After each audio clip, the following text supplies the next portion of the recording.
Hi. One of the problems students face in English has to do with modal verbs. And the reason? Functions. They don't know when to use modal verbs. In today's lesson, we're going to learn about the different modal verbs and how to use them in English. My name is Sergio Mesa, and this is the ENG, is the English for you.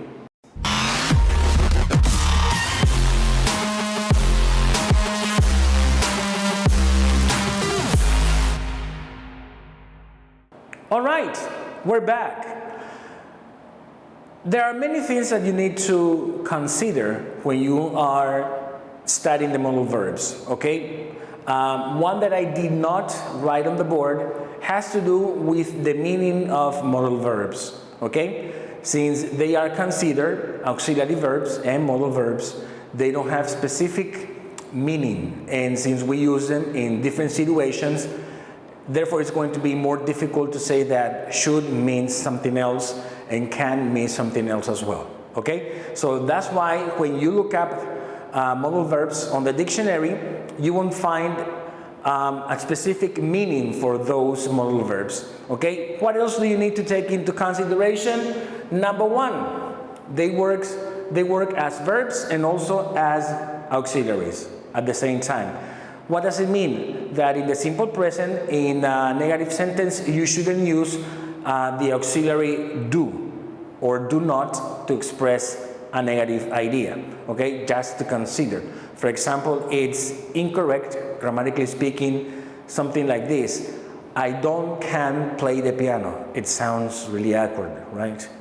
Okay, that's how you sound if you say so. Okay, what else do you need to take into consideration? Most modal verbs, when we use them, the verb that follows the modal verb has to be in the base form of the verb. If you don't know what the base form is, I'm going to leave a link for you to watch the video that we worked on, verb combination and verb forms in English on this channel, is the ENG for you. Okay, and the last one, most of them has a past tense, others just simply don't have it. For example, what is the past tense of should? You can't say shoulded. It's incorrect. Okay? Alrighty, let's begin. The first one that I'm going to introduce is the verb can. Okay? As you can see on the board, I have 1, 2, 3, and 4 different functions for the verb can. Function number 1, to express or to talk about ability. Now, when we mention ability in English, it can be either physical or a mental ability. Alrighty, example, I can play chess. Now, imagine someone who has no arms. Can you play chess without your arms or your hands to move? No, you can't. You can't move the pieces if you don't have your hands. Okay? So therefore, it implicates a physical activity. Mental because you have to think. So in this example, I can play chess. We are using both a physical and a mental ability. Okay? Now, something that you need to remember. What happens when you use can or can't with well? You are indicating a degree of ability. For example, she can play the guitar, but she can play the guitar well. What does it mean? Okay, maybe she knows she can give some notes on the guitar, but she's not that good at playing the guitar. Okay, what else can we do with the verb can? We can express requests, okay? What is a request? For example, when in English you say something like this, can you hand me an eraser please? That is a request. Can I use your laptop to do my homework? That is another one. That is another example, okay? You can also express permission by using the verb can, the modal verb can. And this is the one that you use probably the most in class, when you are in class and you feel like going to the restroom. And you ask for permission. What do you tell your teacher? Well, you simply say, teacher, can I go to the restroom? And we don't say bathroom because bathroom is just for your house. The bathroom, house. Restroom, outside your house. For example, the mall, the language institute, the university, college, or whatever it is, okay? But only bathroom at home, alrighty? Okay. The other example, she cannot stay out after 10 p.m. Why? Because she needs to ask for permission, or she is not permitted in this case to be out of the house after 10 p.m. Okay? Now, the last one, to express opportunity. Did you know that? That you could use can to express opportunity? Well, if you take a look at the example, we can stay at my brother's house when we go to Paris. It means that we have the opportunity to stay there as we're living or traveling or vacationing in Paris. So as you can see, those are the functions in which you can use the verb can in English. In a second, we're going to study the verbs must and should. Okay, and we're back, and we have more modal verbs. Now, must and should. As you can see, I wrote the verb, and I also wrote which verb form it has to take the next verb when you are using must or should. As you can see, they are always followed by base form, which means that is incorrect if you say, for example, I must to see my teacher. No, you say, I must see my teacher. It's very simple. Okay, 3 situations or functions for the verb must. Number 1, to express strong obligations. Strong obligations. For example, students at college, they have to take midterm exams. Okay? They have to. It's an obligation. So we can say they must. Okay? In English, we say students in college must take midterm exams. Okay? That is an example of strong obligations in English. What happens if you don't take the exams? Well, what happens is that you may fail your semester, and your father or your mother, they will be very upset with you. Okay? That is why it is a strong obligation. Number 2, to express legal prohibition. Colombia, where we are recording this video, drivers should have a license to drive around the city or the country. Okay? So it's a legal prohibition that drivers drive around the city with no driver's license or no license whatsoever. And that's why the example here, you mustn't drive without a license. Now, what happens if you drive or if you get caught driving your car with no license? Well, the best case scenario is that you're going to be fined, okay? They're going to give you a fine, and you have to pay a really expensive fine because you don't have a driver's license, and the car is going to be impounded. So you shouldn't do that, okay? Let's continue. Function number 3, to draw conclusions that indicate that something is probably true. Let's say that I have a friend and her name is Anne, okay? And she looks really young, but not too young as to say that she is, for example, 17 years old, okay? But she doesn't look that old either to say that she must be in her 20s. So in my example, someone says, hey, how old is Anne? And I say, Anne? I don't know, she must be in her 20s. She doesn't look that old, okay? I'm going or jumping into a conclusion based on the physical appearance Anne has, okay? And that's why I say that she must be in her 20s. Do you understand? It's very simple. It only takes to learn different functions the modal verb has in English so you can start using them. All right. And we also have the verb should here. In most cases, we always use should in English to express or to give advice. So for example, when your friend has a headache and you say, oh, you should take an aspirin, okay? And in this case, for example, my friend, you look terrible. you should see a doctor. I'm giving my friend a piece of advice, okay? And also to express necessity. Let's say that you're planning to go to the United States. No one enters the United States without a visa, okay? So what is the necessity in this case if you tell me that you're traveling to the United States, hey, you should get a visa? Why? No visa, no entrance to the United States. Okay? And stay, because we're going to have more modal verbs to finish with this lesson. And now we're going to continue with the rest of the modal verbs. We have could and ought to on this side of the board. And then had better, have to, and may. But let's continue with could and ought to. Could, to offer alternative or to make a suggestion. Example here. We could see a movie, or we could eat out, when boyfriend and girlfriend are talking about weekend plans. A movie, eating out, in my case, I eat out. Alex, you could eat healthier. What are we doing?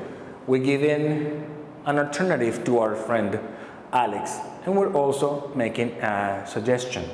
Okay, for requests in English, we can also use could. In this case, for example, here, could I use your car to go shopping? I'm asking you nicely, so I can drive your car and go to the supermarket. Okay, and the last one, to suggest that something is impossible to happen. Let's say, for example, I have a friend and his name is Jim, okay, and somebody calls. Hey, Jim's not at school, and Jim blah, blah, blah, blah. And I say, wait a minute. Jim couldn't have gone to the doctor because he's here with me in class. And in that case, for this particular case, to suggest that something is impossible to happen, we're going to use couldn't, okay? It has to be the modal verb in the negative. You have to say couldn't. If you say could in the positive or affirmative, it's not going to work with this function, okay? Because to make it work in this function right here, it has to be always in the negative, okay? Alrighty, ought to. You have probably seen ought to before, okay? And ought to, we use it to state an opinion, give advice, okay? Especially about an ethical choice. Take a look at this example so you can understand a lot better. You ought to return that wallet. Okay, that means it's not your wallet. You found it somewhere. It's not yours, okay? Ethically speaking, you should return it, okay? Now, since we're talking about something that is especially or in regards to an ethical choice, what is what you have to do? What is it? You're not supposed to keep it. You have to return it. So, in this case, you ought to return that wallet. You're not supposed to keep it. You have to return it. Okay? It indicates the ethical choice right here. Okay? So far, so good? Okay. Let's continue with the last three modal verbs that we have for the lesson today. Had better, have to, and may. Okay. Had better. Very simple. Only two functions. Number one, to state an opinion or a stronger advice. And as you can see, it looks just like should and also ought to. But when we are using had better, it indicates that there will be a consequence for not doing something. Okay? And it's not the same case for ought to and should in English when you are giving a stronger advice. Here, for example, you better study for the English quiz. I can't tell you what's going to happen because if I'm using had better, what indicates is that something bad is going to happen to you. So what happens if you don't study for an English quiz? You're going to get a bad grade. It will lower your score in English class, okay? That's the consequence. So as you can see, sometimes the choice depends on what you really want to convey in English, okay? So using had better, should, and ought to is not always the same case. It all depends on what you really want to convey in English. We can also use had better to warn people. Let's say that, teenagers usually disrespect the parents when they're talking to them, right?